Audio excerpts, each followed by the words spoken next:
नमस्कार, आप देख रहे हैं प्रदेश का सबसे भरोसेमंद news channel India news Uttar Pradesh Uttarakhand और मैं हूं आपके साथ शुभेंदु सिंह।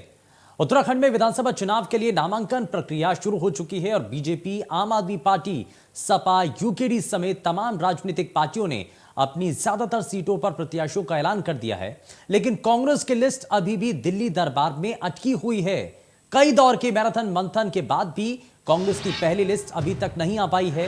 कांग्रेस के तमाम छत्रप के दिनों से दिल्ली में डेरा डाले हुए हैं और बैठक पर बैठक होने के बावजूद भी कई सीटों पर हरीश रावत और दूसरे नेताओं के बीच सहमति नहीं बन पाई है। वहीं देहरादून, कैंट, सहसपुर, रामनगर, हल्द्वानी और हरिद्वार जिलों की सीटों पर कांग्रेसी नेताओं के सुर आपस में टकरा रहे हैं। खबर है कि कांग्रेस के राष्ट्रीय महासचिव केसी वेणुगोपाल सभी बड़े नेता से एक एक कर अलग से मुलाकात कर रहे हैं और विवादित सीटों पर प्रत्याशी के नाम को लेकर के चर्चा कर रहे हैं। खबर यह भी है कि कांग्रेस की लिस्ट आज रात या कल तक जारी हो पाएगी। वहीं दूसरी तरफ कांग्रेस के नेता और कार्यकर्ता इसलिए भी परेशान हैं क्योंकि चुनाव में वक्त कम है और चुनाव प्रचार की प्रक्रिया इस बार जटिल है। लिहाजा वो चाहते हैं कि प्रत्याशी के नाम जल्दी से जल्दी फाइनल हो ताकि प्रत्याशी मैदान में उतरकर चुनाव प्रचार में जुट भी सके और अपना काम कर सके।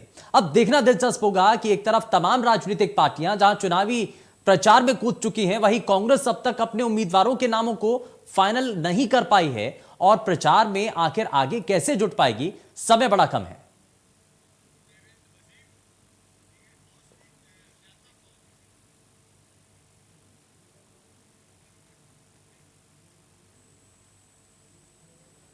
तो ये लगातार उत्तराखंड की सियासत में अलग अलग तस्वीरें देखने को मिल रही हैं। हालांकि इंतजार अभी भी कांग्रेस पार्टी को अपने पहले ही प्रत्याशियों की सूची को लेकर है। वहीं दूसरी तरफ भारतीय जनता पार्टी के ऊपर भी कई सवाल उठ रहे हैं और साथ ही साथ इसमें आम आदमी पार्टी के लोग भी इस पर सवाल उठा रहे हैं। चलिए जरा जल्दी से आगे बढ़ते हैं और दो खास मेहमान इस बीच हमारे साथ कार्यक्रम में जुड़ चुके हैं। भारतीय जनता पार्टी से वरिष्ठ नेता देवेंद्र भसीन हमारे साथ कार्यक्रम में जुड़ चुके हैं, बहुत स्वागत है सर आपका। और कांग्रेस पार्टी से प्रदेश प्रवक्ता सुजाता पॉल हमारे साथ कार्यक्रम में जुड़ चुकी हैं। सुजाता जी, बहुत स्वागत है आपका कार्यक्रम में। और शुरुआत में सुजाता पॉल जी आपके साथ ही कर रहा हूं क्योंकि आज ये सवाल उठ रहे हैं कि इंतजार बड़ा लंबा हो गया है। कहा जाता है कि सब्र का फल मीठा होता है, लेकिन कार्यकर्ता, नेता कांग्रेस पार्टी के अभी कह रहे हैं कि इससे ज्यादा इंतजार नहीं होता है। बेसब्री तो निश्चित तौर पे होती है क्योंकि सभी जानना चाहते हैं कि कौन सा कैंडिडेट कौन से कॉन्स्टिट्यूंसी से उतारा जा रहा है। मगर कांग्रेस पार्टी हर चीज को साइंटिफिकली करती है और बहुत सारे हमारे एप्लीकेशंस आए हैं, सबको देखकर स्क्रीनिंग कमेटी के सामने सभी को गए और उसके बाद जो हमारी इलेक्शन कमेटी है वो फाइनल डिसीजन लेती है। इसलिए ये निश्चित तौर पर अब जल्दी आपके सामने आने वाला, हो सकता है आज ही शाम रात तक आ जाए, नहीं तो कल सुबह आपको निश्चित तौर पे हमारे कैंडिडेट्स की लिस्ट आ जाएगी। इस देरी के पीछे कारण आपको क्या नजर आता है जब सभी चीजें तैयार हैं? या तो अभी तक क्योंकि हरक सिंह रावत की पार्टी में एंट्री नहीं हो पा रही थी, अब सवाल यह भी उठ रहा था कि शायद इस वजह से भी अभी नामों का ऐलान नहीं हुआ क्योंकि कुछ नेताओं के आने की उम्मीद भी है। हरक सिंह रावत के साथ कुछ और नेताओं के आने का अभी आप उम्मीद है कि कुछ और नेता आ सकते हैं टूट करके दूसरे राजनीतिक दलों से, खास करके बीजेपी से। तो क्या सिर्फ वही इंतजार चल रहा है? देखिए, उम्मीद पर दुनिया कायम रहती है, मगर ये इस वक्त चरितार्थ करता है भाजपा के लिए, हमारे लिए नहीं। क्योंकि आपको याद है 2016-17 में क्या किया इन्होंने, ये हमारे ही तो लोगों को तोड़कर लेके गए और उन्हें संभाल भी नहीं पाए। तो आज निश्चित तौर पे इनकी पार्टी बिखर रही है और जिनको ये लेके गए वो इनका दामन छोड़ के आपने देखा है कि हरक सिंह रावत जी हमारी पार्टी में आए हैं, उनके माफीनामे को भी आपने देखा होगा, उनकी बातों को भी आपने सुना होगा। यशपाल आर्य जी ने क्या कहा हमारी पार्टी को ज्वाइन करने के बाद, वो हम सबने सुना कि गला घोट दिया जाता है, बात नहीं करने दी जाती, अपने मन से अब लोगों के लिए जो कार्य हैं वो नहीं करे जा सकते। तो भारतीय जनता पार्टी ने जनता के लिए काम नहीं किया है और हम नहीं चाहते कि हमारा एक भी कैंडिडेट ऐसा हो जिसपे सवाल उठाए जनता। इसलिए हम बहुत सोच समझ के अपनी लिस्ट को तैयार कर रहे हैं। और जहां तक बात है हरक सिंह रावत जी की वजह से ये देरी, तो ऐसा नहीं, हम चाहते पूरी लिस्ट इकट्ठी बाहर आ जाए। और अगर हरक सिंह रावत जी कारण होते तो आप मुझे बताइए क्या हरक सिंह रावत जी को हर सीट पे उतारने की बात तो नहीं हो रही होगी ना। तो इसलिए कहीं पे भी ऐसी कोई बात नहीं है। आप ये कह रहे हैं कि वो चुनाव नहीं लड़ेंगे इस बार? देखिए, ये तो अब जब लिस्ट आएगी तो पता चलेगा, क्योंकि मैं बहुत छोटी कार्यकर्ता हूं इस विषय में कुछ भी बात कहने के लिए, और जो केंद्रीय नेतृत्व तय करेगा वही होगा। सीट को लेकर कुछ बातचीत हुई है हरक सिंह रावत जब, क्योंकि बीजेपी कह रही है हमने जिसको छोड़ दिया आपने उसको अपना लिया, तो सीट को लेकर के कुछ इन्होंने नहीं छोड़ा। हाँ, ये हमारे यहाँ से तोड़ के लेके गए थे। जो दूसरों का घर तोड़ता है उसका लेकिन अब घर तो छोड़ कैसे दिया खुद ना, बच जाएगा। अब तो पार्टी से जी, 6 साल के निष्कासित कर दिया, अब तो बीजेपी ने छोड़ दिया उनको। वो छोड़ छोड़ क्या दिया आपको पता ही है उमेश शर्मा काऊ के बारे में, कि वो तो हमारे दिल्ली में ऑफिस में पहुंच ही गए थे, उसके बाद क्यों और कैसे वो वहां से भाग लिए ये तो वही बेहतर जानते हैं। तो और अभी भी हरक सिंह रावत जी के ज्वाइनिंग के समय पे आपने सुना ही होगा कि अमित शाह जी ने उनको बुला रखा था दिल्ली में, वो दिल्ली में घूम रहे थे। ठीक तो है। भारतीय जनता पार्टी टूट फूट की राजनीति करती है क्योंकि ये टूटे फूटे मतलब जिसे कहते हैं सोच वाली पार्टी है। हम जो है बहुत सशक्त है, हम लोगों को सशक्त करना जानते हैं और चाहते हैं, चलिए, इसलिए हम सशक्त तरीके से अपनी लिस्ट को लेके आएंगे। ये क्या करते हैं अपनी पार्टी में, उससे हमें कोई लेना देना नहीं है और इनको भी हमारी लिस्ट से कोई लेना देना नहीं होना चाहिए। इनकी हाँ, लिस्ट को अगर देख लीजिए आप, तो इनके ही ओम गोपाल रावत आज बगावत कर चुके हैं और हाँ, वो तो इनके अपने थे।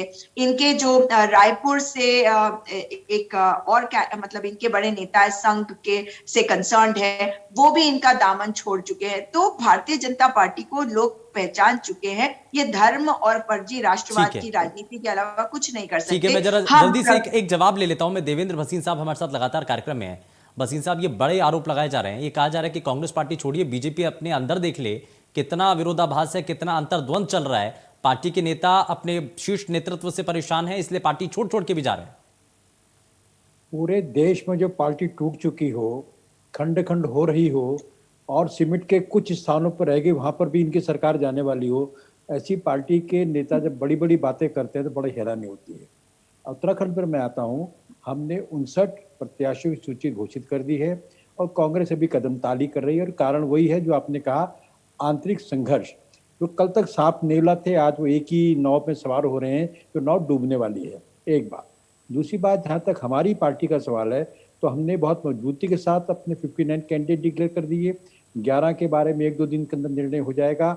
और केवल इतना ही नहीं, हमारी पार्टी जो है अपनी वर्चुअल जनसभाएं शुरू कर चुकी है, डोर टू डोर हमारा कैंपेन प्रारंभ हो गया है। और अभी 1 घंटा पहले मैं बैठक में था, हमारे पूरे प्रदेश की जो योजना है उसको लेकर के बड़ी महत्वपूर्ण बैठक भी हम संपन्न कर चुके हैं। यानी कि भारतीय जनता पार्टी का केंद्रीय नेतृत्व हो चाहे प्रदेश नेतृत्व हो, पूरे अपने तरीके से काम को आगे बढ़ा रहा है और हम कांग्रेस से बहुत बहुत बहुत आगे हैं और आगे निकल चुके हैं। यही ठीक है। कारण है कि हम जो कह रहे हैं कि 60 पार हाँ, इस बार हम फिर आने वाले हैं और कांग्रेस दहाई का अंक छू जाए, ये हाँ, बहुत बड़ी बात होगी। और हरक सिंह जी के बारे में एक बात कह के अपनी बात पूरा करना चाहूंगा। उनको हमने निष्कासित किया है, हमने उनको मंत्रिमंडल से बर्खास्त किया है। और ये जो बहुत बड़ी बड़ी बातें कर रहे थे कि 5 लोग टूटेंगे, 7 लोग टूटेंगे, कोई टूट करके नहीं गया। वही गए हैं और वही वो व्यक्ति हैं जिनके बारे में, जो उन्होंने डेनिस के बारे में कहा, जो उन्होंने सांप नेलोआ के बारे में कहा, जो कुछ कहा वो हमारे सामने है, हम उस पर नहीं जाना चाहेंगे। लेकिन ये बात तय है कि उत्तराखंड के अंदर भारतीय जनता पार्टी बहुत मजबूती स्थिति में है और कांग्रेस के लिए। ठीक है सर, मैं वापस लौटता हूं जरा, लेकिन इस बीच एक बड़ी जानकारी सामने आ रही है, जरा दर्शकों के साथ वो साझा कर लें। विधानसभा चुनाव को लेकर के चुनाव आयोग की तरफ से बड़ा फैसला लिया गया है और चुनाव आयोग की तरफ से बड़ा फैसला यह लिया गया है कि रैली और रोड शो पर 31 जनवरी तक पाबंदी रहेगी। डोर टू डोर कैंपेन में 10 लोगों को सिर्फ इजाजत होगी, यह चुनाव आयोग की तरफ से स्पष्ट किया गया है। रैली और रोड शो पर 31 जनवरी तक पाबंदी रहेगी, यानी कि एक बार फिर से इस अवधि को बढ़ा दिया गया है। और विधानसभा चुनाव को लेकर के चुनाव आयोग का यह बड़ा फैसला है। कोरोना के संक्रमण को देखते हुए फिलहाल ये एक बार फिर से इस तारीख को आगे बढ़ा दिया गया है और साथ ही रैली और जितने भी अभी रोड शो हैं उनको लेकर के फिलहाल ये पाबंदी है।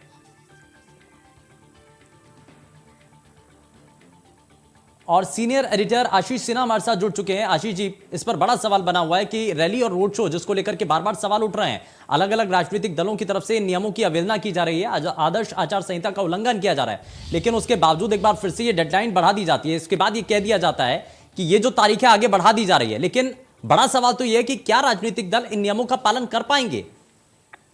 देखिए, नियमों का पालन करना पड़ेगा, नहीं तो चुनाव आयोग नियम के मुताबिक इन राजनीतिक दलों का या के खिलाफ या फिर उन उम्मीदवारों के खिलाफ कार्रवाई करेगा जो इन नियमों की अवहेलना करेंगे। ये शुरुआत से ही तय था कि चुनाव आयोग फिजिकल रैली और जो रोड शो है उन पे प्रतिबंध को बढ़ाने जा रहा है और 31 जनवरी तक ठीक वैसा ही हुआ, चुनाव आयोग ने प्रतिबंध को बढ़ा दिया। लेकिन यहाँ पर राजनीतिक पार्टियों को थोड़ी राहत जरूर चुनाव आयोग ने दी है कि जो कैंपेन है, डोर टू डोर कैंपेन है, उसमें संख्या को 5 से बढ़ाकर 10 कर दिया है। उसके अलावा जो राजनीतिक पार्टियों की मीटिंग है ओपन ग्राउंड में, जो फिजिकल मीटिंग है, उसके दायरे को 500 लोगों तक कर दिया है। ये मीटिंग चाहे तो राजनीतिक पार्टियां फिजिकल तौर पे कर सकती है, या तो फिर ये जो उम्मीदवार है वो ये मीटिंग कर सकते हैं। इसको चुनाव आयोग ने 2 चरणों में बांटा है। पहले चरण के लिए 28 जनवरी से लेकर 8 फरवरी तक ये नियम लागू होगा, यानी पब्लिक मीटिंग वाला, जिसमें जो पॉलिटिकल पार्टीज होंगी वो अपने लोगों से मिलेंगी। दूसरे चरण के लिए ये 1 से 12 फरवरी तक के लिए नियम लागू होगा। वहीं वीडियो वैन के जरिए डिजिटल प्रचार के लिए वैन को तय खुले स्थानों पर खड़ी करने की भी इजाजत दी गई है, जहां से लोग जो नेता हैं या फिर जो स्टार प्रचारक हैं, चाहे वो उम्मीदवार हैं, उनकी बातों को वो सुन सके, लेकिन वहां भी कोविड के नियमों का पालन करना पड़ेगा। तो चुनाव आयोग पहले से ही लगभग ये तय चल रहा था, क्योंकि जिस हिसाब से देश में कोविड के मामले बढ़ते जा रहे हैं, तो ये तय था कि चुनाव आयोग इजाजत नहीं देने वाला। लेकिन हाँ, कुछ यहाँ पर इजाजत जो रिलैक्सेशन है वो पॉलिटिकल पार्टीज को आयोग की तरफ से मिली बिल्कुल है। जाहिर तौर पर ये बड़ा संदेश भी है। हालांकि उस दौर में ये जो नई तस्वीर है, जो नई तारीख है, वो सामने आई है जब राजनीतिक दलों के द्वारा नियमों का पालन नहीं किया जा रहा है। बहुत शुक्रिया आशीष सिन्हा जी, आप जुड़े हमारे साथ। और जरा वापस से अपने कार्यक्रम की तरफ रुख कर लेते हैं। देवेंद्र भसीन साहब से मेरा सवाल था, और सवाल यहाँ पर यह भी उठ रहा है कि हरक सिंह रावत के जाने से बीजेपी को कितना नुकसान है। लेकिन मैं जरा वापस से आता हूं सुजाता पॉल जी से, मैं जरा जल्दी से एक रिएक्शन ले लेता हूं। सुजाता पॉल जी, ये जो रेस है ना, टिकटों की रेस, टिकट ऐलान को लेकर के कांग्रेस पार्टी इसमें बहुत हद तक पीछे रह चुकी है। देवेंद्र भसीन साहब और उनकी जो पार्टी है वो इसमें कहीं हद तक आगे बढ़ चुकी है। क्या आपको नहीं लगता कि इससे नुकसान कांग्रेस पार्टी को होगा? क्योंकि बीजेपी के प्रवक्ता देवेंद्र भसीन साहब ये कह रहे हैं कि इसमें हम तो आगे पहुंच चुके हैं और हम तो कैंपेनिंग भी शुरू कर चुके हैं, कांग्रेस तो अभी टिकटों के ऐलान तक ही अटकी पड़ी है। देखिए, ये तो सरकार में है, ये तो अपने विकास कार्यों के बारे में बताए ना। मतलब जो वो हमें भ्रमित कर रखा 80 करोड़ के एडवर्टीजमेंट से, उससे क्या फायदा? और पीछे कौन रह गया? जनता आगे रहती है, और जितने दल है वो उनके सामने खड़े होते हैं। तो हम व्यक्तियों के ऊपर चुनाव नहीं लड़ते हैं, हम पार्टी के नाम से चुनाव लड़ते हैं, और पार्टी की जो विचारधारा है वो जनता जानती है और समझती है। अभी इन्होंने कहा पूरे देश की बातें बता रहे थे, इतनी बड़ी बड़ी बातें करने की डॉक्टर भसीन को ही आदत है। क्योंकि कांग्रेस की आप बात करें और अपनी पार्टी के 3 मुख्यमंत्री जो बदले उसकी बात करें, 1.25 लाख करोड़ के MOU इन्होंने साइन किए और वो विकास आने वाला था उत्तराखंड में, मगर न जाने कहां भाग गया वो 1.25 लाख करोड़ रुपए। 15 लाख रुपए आप मोदी जी को हमारे राज्य के लोगों से वापस भिजवा दीजिए, मगर 1.25 लाख करोड़ का हिसाब तो दे दीजिए।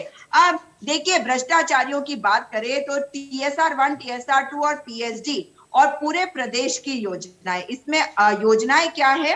आचार संहिता का उल्लंघन, और कितने उल्लंघन इन्होंने किए बैकडेट और बैकडोर से। तो इसीलिए ये बहुत जल्दबाजी में है, हम जल्दबाजी में नहीं है। और यहाँ पे मैं जानना चाहती हूँ डॉक्टर भसीन से कि मॉडल कोड ऑफ कॉन्डक्ट के पॉइंट नंबर 22.6 में ये लिखा गया है कि आप कोई टेंडर खोल नहीं सकते, तो उसमें इवैल्यूएशन कर सकते हैं मगर खोल नहीं सकते। तो ऐसा क्या हो गया कि जियोलॉजी माइनिंग एंड डिपार्टमेंट के लिए ITDA के हेल्प से कहा जा रहा है एक टेंडर 27/1/2022 को खोला जा रहा है ड्रोन की खरीदारी के लिए, जिसका अमाउंट है 40 करोड़ रुपए। तो ये मुझे बताइए कि आचार संहिता का उल्लंघन कब तक करते रहेंगे आप? और सचमुच में आप हमसे बहुत आगे हैं भ्रष्टाचार में, और हम तो आपके आसपास भी नहीं आ सकते क्योंकि भ्रष्टाचार हमें छू नहीं सकता। और सच्चाई ये है कि आप हमारे ऊपर लांछन लगाते हैं, हमारे लोगों के ऊपर भ्रष्टाचार के आरोप लगाए तो उनको जेल भेजकर सजा भी दिलवा देते। आपको प्रचंड बहुमत मिला था, आप तो बहुत कुछ कर सकते थे, कर कुछ नहीं पाए। कह रहे थे कि लोकायुक्त इसलिए नहीं लेके आई है क्योंकि ये भ्रष्टाचार नहीं करते। तो अब इस वाले 40 करोड़ के टेंडर के बारे में ही बता दीजिए कि इतना बड़ा भ्रष्टाचार आप क्यों कर रहे हैं? तो हम लोग इनसे बहुत पीछे लग रहे हैं। अच्छा, मैं एक चीज इसमें मैं जोड़ देता हूं सुजाता पॉल जी, जरा इस सवाल का, ठीक है, आपने भ्रष्टाचार को लेकर के बड़ा आरोप तो लगा दिया, मैं भसीन साहब से इसका जवाब लूंगा। लेकिन मेरा सवाल इसमें सुजाता पॉल जी ये भी है कि यूपी के अंदर लड़की हूं लड़ सकती हूं का नारा कांग्रेस पार्टी और प्रियंका गांधी की तरफ से दिया गया। उत्तर प्रदेश के अंदर भी कुछ खास ऐसी कैंपेनिंग के तहत या कोई ऐसा नारा दिया गया, प्रोजेक्ट किया गया, या वो नारा यहां भी कामयाब है, वही नारा यहां भी आप कहेंगे? देखिए, हम एक संघीय ढांचे में काम करते हैं और प्रियंका गांधी जी जो है वो उत्तर प्रदेश की जनरल सेक्रेटरी इंचार्ज हैं, और उन्होंने भी ये कहा कि जो हम यहाँ पे लागू कर रहे हैं, उम्मीद कर रही हूँ कि हर राज्य में कांग्रेस पार्टी उसको लागू करेगी। और जिस दिन ये लागू होगा, उम्मीद कर रही हूँ अगले चुनावों तक तो हमारे यहाँ पे भी लागू होगा, और तब निश्चित तौर पे आप हमें भी देखेंगे अपने अपने टिकट्स के लिए अप्लाई करते हुए। तो लड़की हूँ, लड़ सकती हूँ, हम लड़ रहे हैं अलग अलग प्लेटफॉर्म से, और लड़ाई इसलिए करनी पड़ती है क्योंकि हमारे सामने झूठ और भ्रम है। तो लड़कियां जो हैं, अगर हमारी प्रवक्ताओं को ही आप देख लीजिए तो वो हर जगह पे लड़ रही है। तो तो टिकट की उम्मीद आपको भी है, आप विधायक बने ये जरूरी नहीं, आप लड़की हूं, लड़ सकती हूं, और वो जरूरी हाँ, है। लड़की हूं, लड़ सकती हूं, और सीटों में महिलाओं को आरक्षण देने के जो फैसला है उसमें आपको भी खुशी तो होगी कि बतौर महिला आपको भी टिकट मिल सकती है इसमें? बिल्कुल। हाँ। मैं आपको यही कह रही हूँ, और मुझे काश ऐसा होता कि इस बार हमें भी 40% मिल जाता तो बड़ा अच्छा लगता। और हम हमारे यहाँ तो अच्छा, तो ये जो स्मार्टफोन, स्कूटी, ये सब उत्तराखंड में भी आएगा? देखिए, स्मार्टफोन हाँ। और स्कूटी की अगर बात करें तो अब हमारे जो 5 साल आने वाले हैं उसमें हम लोगों को न केवल जागरूक करेंगे मगर सशक्त करेंगे।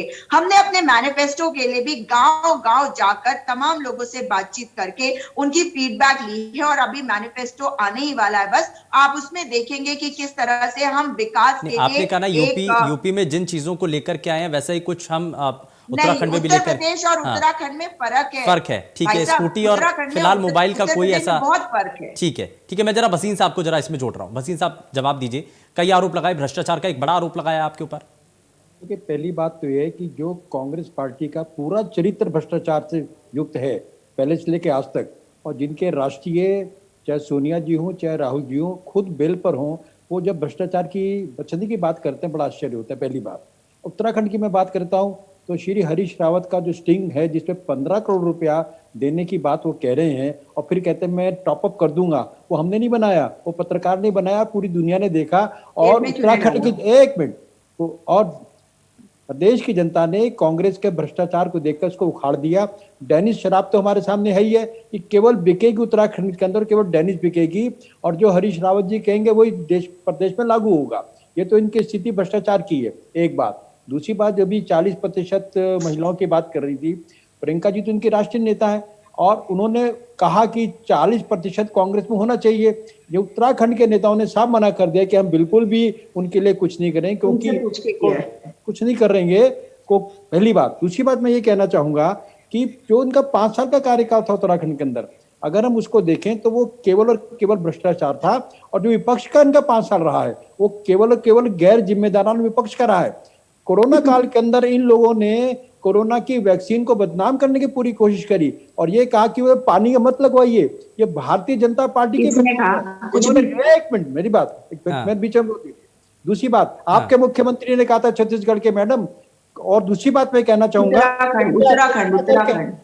सुनिए मैं बताता हूँ आपसे, आप होमवर्क करके आएंगे ना तो आपको यहाँ पर जवाब देने में आसानी होगी। ये 32 पेज का मैं पत्रक आपके सामने मैं पहले भी दिखाया था, लेकिन आप तो पढ़ेंगे नहीं। इस 32 पेज के पत्रक के अंदर हमने पूरे 5 साल में जो प्रदेश के अंदर विकास किए हैं बिंदुशाह हर सेक्टर के लिए, वो हमने दिखाए हैं। ठीक है। यही बात हमारा रिपोर्ट कार्ड है, और मैं फिर बड़े दावे से कह रहा हूँ, मैं फिर एक बार 10 मार्च को बैठेंगे इसी चैनल पर। ठीक है, मैं जरा फाइनल कमेंट ले लेता हूँ, जरा बहुत कम 15 सेकंड के अंदर। सुजाता जी अपनी बात रखिए जल्दी से।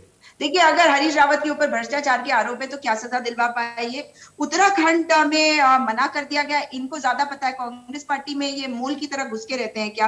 गैर जिम्मेदाराना अगर व्यवहार होता तो आप देवस्थानम बोर्ड एक्ट को रिपील करने के लिए बाध्य ना हो जाते। और आप बात कर रहे हैं संघीय ढांचे की ना, तो संघीय ढांचे में हर जगह अलग चीज होती है। आप अपने मैनिफेस्टो को लेके आइएगा किसी दिन डॉक्टर बसीर, थोड़ा सा पढ़ लीजिएगा अपने मैनिफेस्टो को, उसमें जो कुछ आपने कहा है वो कुछ किया नहीं। और कभी कहते थे कि हम जो है लैपटॉप बच्चों को हम पैसे देंगे, फिर उसके बाद कह रहे हैं कि लैपटॉप। चलिए ठीक है सुजाता जी, ठीक है, समय की थोड़ी सी कमी है। बहुत शुक्रिया दोनों ही खास मेहमानों का कार्यक्रम में शामिल होने के लिए। लेकिन जाहिर तौर पर ये उत्तराखंड के चुनावों को लेकर के बेहद महत्वपूर्ण जानकारी है। पेशकश में फिलहाल के लिए बस उतना ही, लेकिन जाने से पहले आपको बताएं शाम 7 बजे आपको देखना बेहद जरूरी है, क्योंकि उत्तर प्रदेश की सियासत से जुड़ी हुई बड़ी हलचल और बड़ा नाम अनुप्रिया पटेल हमारे साथ जुड़ने जा रही हैं। चैनल हेड अरविंद चतुर्वेदी ने उनके साथ खास बातचीत की है। शाम 7 बजे जरूर देखिएगा।